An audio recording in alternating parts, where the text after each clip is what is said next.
김기양 약사님과 함께 약국을 좀 똑똑하고 현명하게 이용하는 법을 알아보겠습니다. 첫 번째는요. 약값을 아끼려면 어떻게 해야 될까요? 안 가면 되죠. 자, 뭘까요? 약값을 아끼려면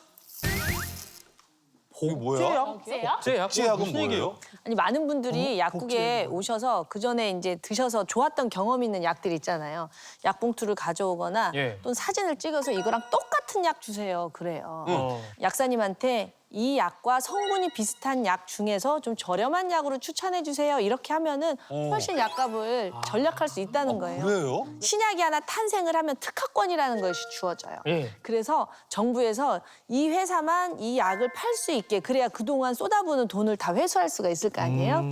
보장을 해줘요. 그런데 어느 정도 회수가 된다 싶으면은 특허권을 이제 없애고 이 약의 성분을 전 세계에 공개를 해서 복제를 할 수 있도록 해요. 그러면 나라에서 정당한 그 시험 절차를 거친 약만 이 복제권을 주는 거예요. 그러면 국민들은 이득이에요. 왜냐하면 특허에 걸려 있으면 약값이 비싸잖아요. 복제가 되면은 약값이 저렴해지고요. 심지어는 더 진화돼서 똑같은 성분인데 더 좋게 해서 계량 신약이라는 걸로 나오기도 하거든요. 네. 이렇게 약들이 다양한데 무조건 이 약만 주세요. 그러면 약을 못 구할 수도 있을 뿐더러 그 특허 약이기 때문에 오히려 비쌀 수가 있으니까 같은 성분의 복제약을 달라고 이 단골 약사님에게 설명을 하면은 훨씬 약값을 줄일 수가 있다는 뜻입니다. 자, 복제약을 적절하게 이용하는 것도 약국 이용 꿀팁이고요. 두 번째, 알기 쉬운 복약법.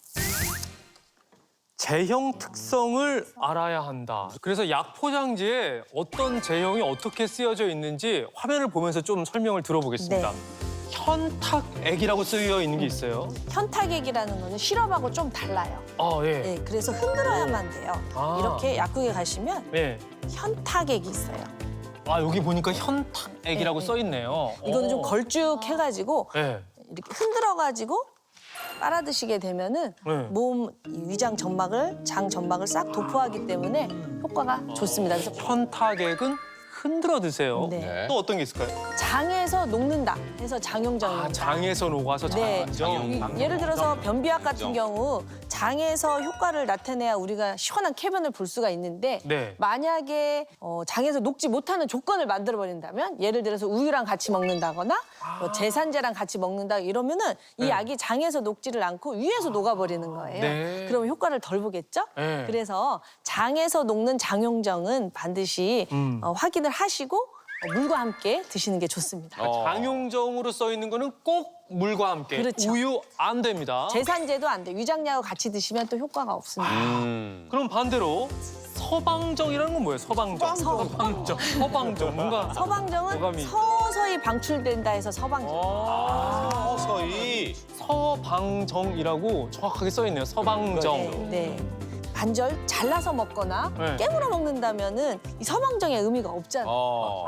그래서 서방정이라고 써 있는 것은 반드시 손상 없이 그냥 삼키는 게 좋습니다. 아, 그러면은 이렇게 보통 타땡땡 같은 경우에 내가 지금 너무 많이 먹었나? 쪼개 먹어야지 안 된다는 거죠? 네, 맞습니다. 지속적으로 어딘가가 좀 아플 때, 매일 만성적으로 아플 때는 서방정으로 지속적으로 통증을 줄이는 게 낫고요. 예. 너무 급하게 갑자기 머리가 아프다거나 이럴 때는 서방정이 아닌 제형으로 얼른 드시는 게 좋습니다. 네. 복용 설명서가 되는 거네요. 네. 중요하기 때문에 저희가 말씀을 드리는데도 예. 집에 이제 비상약으로 있으면 다 잊어버리잖아요. 그래서 방송에서 한 번 더 말씀을 드리는 겁니다. 자, 그럼 세 번째로 중복 구입을 예방하는 똑똑한 약국 이용법은 뭐가 있을까요? 중복 구입. 집에 약 있는데 또 사고 그런 경우 많아요. 많죠. 어떻게 예방할 수 있을까요? 성분을 확인해라.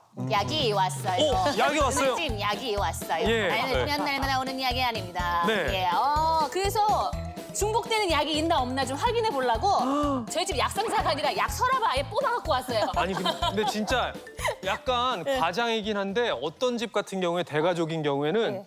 이 정도 약이 곳곳에 있어가지고 진짜 다 모아놓으면 이 정도 되는 집이 있어요. 아니 뭐 이 정도는 기본적으로 다 맞아요. 있는 거 아니에요? 예, 맞아요. 기본이죠. 근데 제가 보니까 네. 정말 제가 그동안 부자가 된 이유를 알겠어요. 산 것도 사고, 산 것도 사고. 네. 소염 진통제만 5종류가 있네요. 뭐야, 다 이름은 달라요. 일단 예. 혈두통이 심해가지고 이 두통약 같은 거를 없으면 불안해요. 그러니까요. 그래서 떨어지기 전에 사다 놔요. 사실은 이거는 그냥 열날 때 먹었고 요거는 여기 약간 생리통 이런 때 먹었거든요. 네, 여기 생리통약이 또 있고, 있는 거예요? 예, 여기도 생리통약이 또 있고. 이게 약상자를 보고 약사님 저희 약국에 이 약이 있는데 제가 이런 증상의 이 약을 먹어도 되나요?라고 문의 전화가 오면은 예, 그거 드시면 됩니다. 이렇게 또 알려드리기도 하거든요. 그래서 단골 약국을 정하셔서 물어봤으면 좋겠고. 그다음에 여기도 다 비슷한 것 같아요. 이 집이 비염이 있어요 보니까. 비염도 있고 제가 약간 알레르기가 있어가지고 네. 이렇게 약 먹다가 알레르기가 간혹 발생을 하거든요.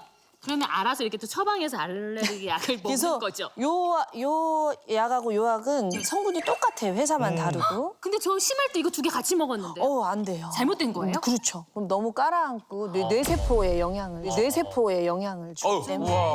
뇌세포까지요? 근데 항히스타민제라는 걸 드시는데 히스타민이 너무 가라앉아도 기억력이 떨어질 수가 있거든요. 히스타민이 너무 안 나와도 두 알이나 드시면은 네. 기억이 좀 안 될 수도 있고요. 묶어놓을 필요가 있겠네요. 네, 묶어놓고 어떤 성분인지 있는지. 상품명을 보지 말고 네. 성분명을 이렇게 좀 적어놨다가 네. 저희 집에 이 약이 있는데 제가 지금 이 증상인데 약사님 이거 먹어도 됩니까? 라고 네. 이제 물어보면은 비용을 줄일 수가 있다는 뜻입니다.